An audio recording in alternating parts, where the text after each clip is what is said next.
இன்றே டவுன்லோட் செய்து உங்கள் ஃபேவரட் ஷோக்களை என்ஜாய் பண்ணுங்க.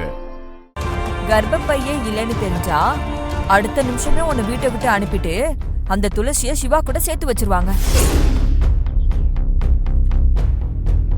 மிரட்டாதீங்க, அத நினைச்சாலே எனக்கு அழுகையா வருது. எதுக்கு அழணும்? இங்க பாரு, நான் சொல்ற மாதிரி எல்லாம் நீ செஞ்சா உனக்கு குழந்தையும் கிடைக்கும், சிவாவும் உன்னை விட்டு போக மாட்டான். சரியா?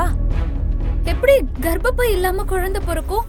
சிவாவுக்கும் செக்அப் பண்ணணும்னு சொல்லி சிவாவை எப்படியாவது சமாதானம் பண்ணி டாக்டர் கிட்ட கூட்டிட்டு வா.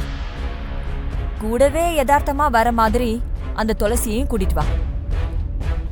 சிவாவுக்கும் துளசிக்கும் தெரியாம சிவாவோட விந்து எடுத்து துளசிக்கு வச்சு துளசி கர்ப்பமானதும் அப்புறமா அவளுக்கு உண்மையா சொல்லிடலாம்.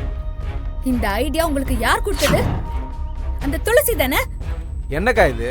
இந்த பொண்ணு இப்படி டென்ஷன் ஆகுது? ஏங்க கொஞ்சம் பொறுமையா கேளுங்க. இங்க பாரு ஜனனி, நான் சொல்றத கேளு.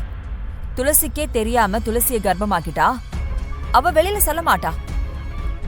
நீ அழுது அவ காலை பிடிச்சி கெஞ்சி கதறி எப்படியாவது குழந்தைய பெத்து கொடுன்னு கேளு. துளசி ஒரு கட்டத்துல எப்படி மனசு மாறிடுவா. அவ குழந்தைய அழிச்சிட்டா சான்ஸே கிடையாது. அது சிவாவோட குழந்தை, அத அவன் அடிக்கலாம் மாட்டான்.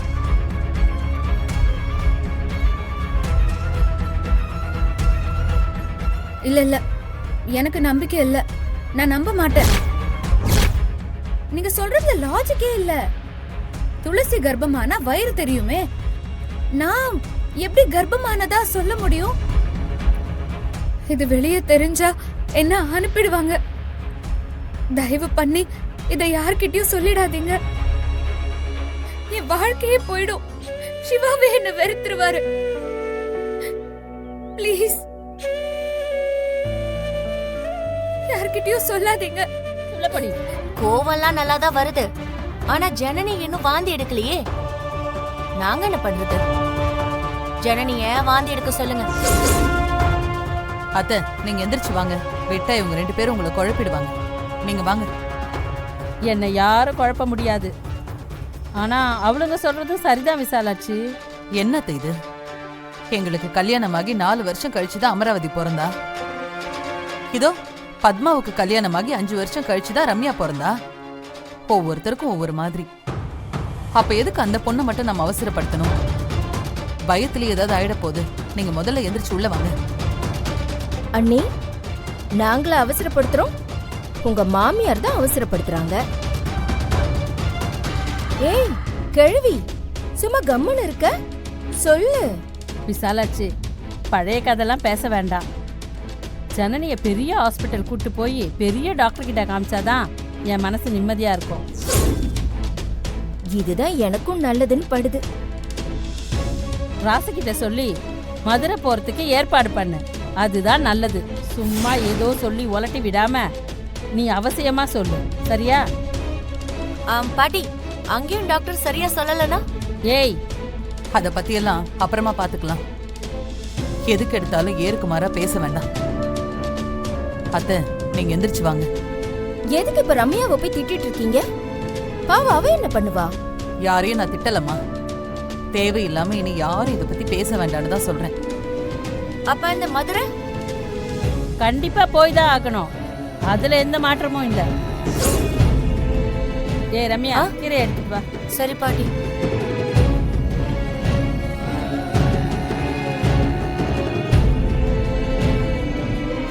மதுரை போகணுமா? கண்டுபிடிச்சிருவாங்களே.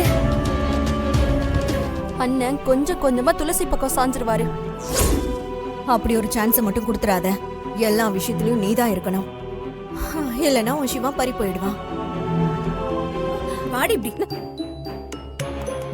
சிவா, விக்கல் நின்னு 1 மணி நேரம் ஆச்சு. இப்போ வந்து லோட்டு லோட்டுன்னு தட்டிக்கிட்டு இருக்க. துளசி, சிவா ஏன் ஹஸ்பண்ட். நான் பரிமாறிக்கிறேன், நீ போ. ஏய், இத்தனை நாளா துளசி தானே பரிமாறிட்டு இருக்க. இப்போ என்ன புதுசா கோவப்படுற? ஜனனியா கோவப்படல சிவா, கோவப்படுத்தி அனுப்பியிருக்காங்க. சிவா, இனிமே நான் தான் உனக்கு சாப்பாடு போடுவேன். அப்போ இனிமே நேரத்துக்கு சாப்பிட முடியாதுன்னு சொல்லு. ம்? சிவா விடுங்க, கிண்டல் பண்ணாதீங்க. அவங்க தான் ஏதோ ஆசைப்படுறாங்க. அதான் நான் வந்துட்டேன்ல, அப்புறம் எதுக்கு நீ நிக்கிற? நீ போ. என் ஹஸ்பண்ட் எப்படி பாத்துக்கணும்னு எனக்கு தெரியும். ஜனனி, நீ எப்படி பார்த்துப்பங்கிறதும் தெரியுமா? இதுல புதுசா வரியா? இத பாரு, சாப்பாடு போட்டா மட்டும் பத்தாது, சமையலும் பண்ண தெரியணும். பண்ணுவியா?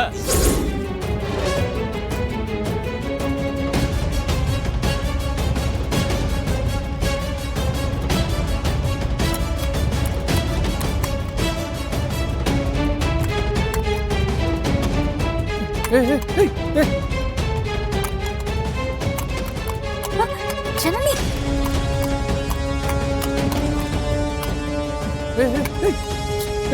என்னடி பண்ற? ஏன் எழுந்திருச்ச? நான் சாப்பாடு போட்டா நீ சாப்பிட மாட்டியா? துளசி போட்டா மட்டும்தான் நீ சாப்பிடுவியா? ஜனனி, உன்னோட பிரச்சனை நான் தான். நீ என்ன பார்த்து பயப்படுற. நான் எதுக்கு பயப்படணும்? எனக்கு எந்த பயமும் இல்ல. நீ ஒத்துக்கலனாலும் அதான் உண்மை. உனக்கு என்ன ஆச்சு? தயவு செஞ்சு என்ன போட்டியா நினைக்காத. நான் சிவாக்காக ஒன்றும் இங்க இல்ல. சிவா இனிமே என் வாழ்க்கையிலயும் இல்ல, இருக்கவும் முடியாது. அப்புறம் ஏன் இருக்க? இங்க இருந்து போயிடலாமே. போயிருக்கணும். ஏன் போகல? 2 விஷயம். விசாலாட்சி அம்மா ஐயாவை கல்யாணம் பண்ணதுல இருந்து அவங்க குடும்பமே வெறுத்து ஒதுக்கிட்டாங்க. அண்ணன் மகனுக்கு காவேரிய கல்யாணம் பண்ணணும்னு விசாலாட்சி அம்மாவுக்கு பெரிய ஆசை. அதை நான் நிறைவேற்றணும். 30 வருஷமா இல்லாத உறவையும் இருக்கிற பகையையும் ஒருத்தியா சரி பண்ணிடுவியா? முயற்சி பண்ணணும். முடியும்னு எனக்கு நம்பிக்கை இருக்கு. அம்மாக்காக நான் பண்ணிதானே ஆகணும். சரி, 2வது காரணம்? நீயும் சிவாவும் சந்தோஷமா இருக்கணும்னா ரம்யாவுக்கு கல்யாணம் பண்ணி அனுப்பணும். ரம்யா இங்க இருக்கிற வரைக்கும் உங்களால நிம்மதியா வாழ முடியாது. ரம்யா ஒன்னும் நீ சொல்ற மாதிரி தப்பான பொண்ணு கிடையாது. சரி, என்ன நினைச்சு நீ தேவையில்லாம டென்ஷன் ஆகாத. சிவா கூட ஹாப்பியா இரு. சிவாவை நல்லா பாத்துக்கோ. அம்மா ஐயா 2 பாட்டி எதிர்பார்க்கிற மருமகளா இருக்க முயற்சி பண்ணு. உன்னை நீ கொஞ்சம் மாத்திக்கோ. உன்ன மாதிரியா? நான் யாருக்காகவும் எதுவும் செய்யறதா இல்ல ஜனனி.